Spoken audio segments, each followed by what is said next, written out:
Aloha everyone, this is the Doorman here, open to the door with the Week 5 for Season 6 EBL rankings.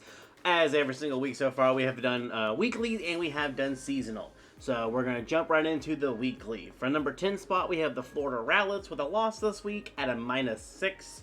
We have the Walton Wingles for number 9 with a loss this week at -5. We have for the DC Starmies for number 8 with a loss this week at -3. And then we have for 7... Essex Espions with a loss this week at -2. Then we have the Detroit Lux Rays for number 6 with a loss this week at -1. Then we have into the winners here, the Texas Tyranitar in 5th place with the win this week +1. We have the Carolina Garchomps with the 4th place with the win this week +2. For number 3rd, we have the New York Meadows with the win this week +3. Snowdonian Frost Moss in the number 2 spot this week with a +5. And then we have the San Antonio Espers with the win this week with a +6. The first +6 of the entire season, which is funny.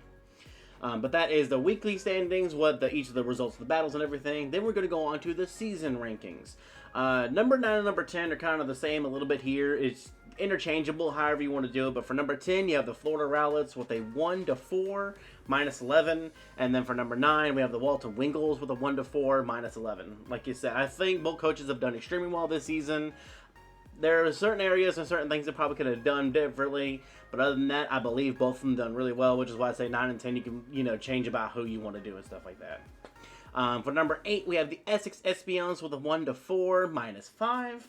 For number 7, we have the Carolina Garchomps with a 2-3, -6.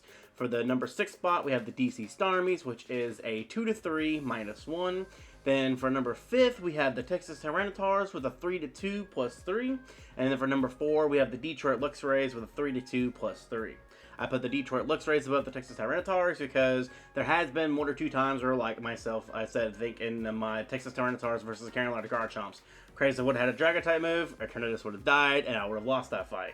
So Detroit has not had to rely on luck a little bit in order to get some of their wins and stuff like that, while the Texas Tyranitar has been a little bit luckier on that side.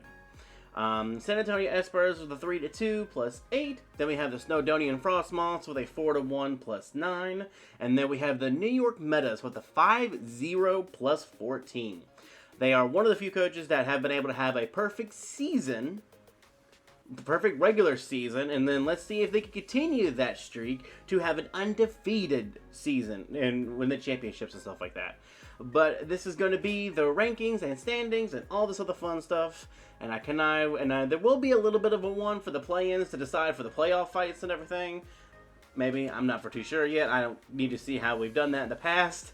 But other than that, I will definitely see you for the first week of playoffs, if anything. I will definitely see you for the first week of playoffs, maybe the play-in fights, but I'm not for too sure.